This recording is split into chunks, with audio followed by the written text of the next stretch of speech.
One of the myths that's out there is that all of the oceans are trashed, that nothing is caught sustainably, that you hear these numbers bandied about that all fish will be gone by the middle of this century, and there's really no hope. And I think those are myths. That there are fisheries that are out there that are sustainable.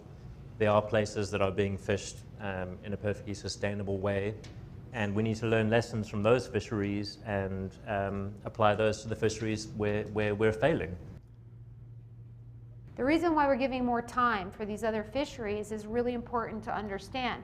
It's not just that we think it's okay to sell fish from a red-rated fishery. It's not that. The reason why we're doing that is because we want to have a little time to try to work with these fisheries to see if they can change. We're trying to work together with people that we consider partners to see if there's changes that can be made on the water to improve their ranking.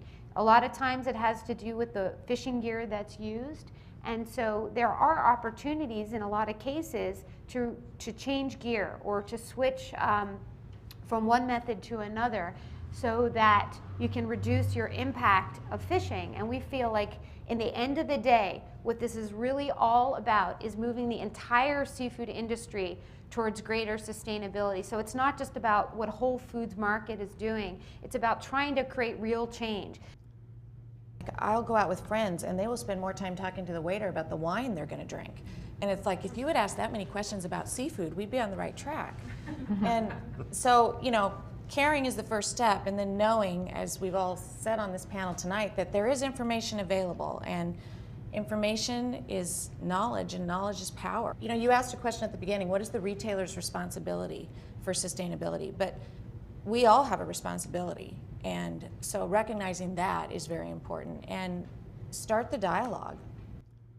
I've learned a lot today. I've spent a lot of the day with these wonderful people, and I kind of came into today like, why is Whole Foods selling red listed species? Why is Whole Foods selling red listed species? And it sort of always kind of bothered me, even though I think I understand that Whole Foods compared to every other market is still like here, you know what I mean? So I get the big picture, but I still was curious. But I think I've learned a lot spending time with you guys today. As our elder said, when you take care of the resource, it will take care of you. But I think if we begin to give a story, if we give a story to that product and talk, we can talk and we can converse and tell the story about how that comes to the table and what's the best way. You'd be surprised at the education that we can give to one another about what we do, and it's exciting.